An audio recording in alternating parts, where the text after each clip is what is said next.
اس لیے کہ انہوں نے اپنی ساری زندگی ہی عشق رسول، اس کی خیرات دنیا میں بانٹنے میں گزار دی ہے. ان کی بات شروع بھی یہاں سے ہوتی ہے، بات ختم بھی یہاں پر آ کر ہوتی ہے.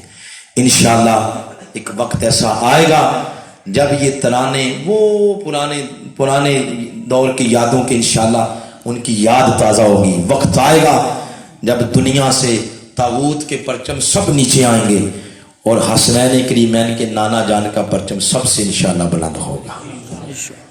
وہ 2 منٹ صرف اوپر ہوئے آدھے گھنٹے سے، تو میں یہاں پر اپنی گفتگو کو ختم کر رہا ہوں. بارے دیگر محترم حافظ صاحب کا شکریہ ادا کرتا ہوں.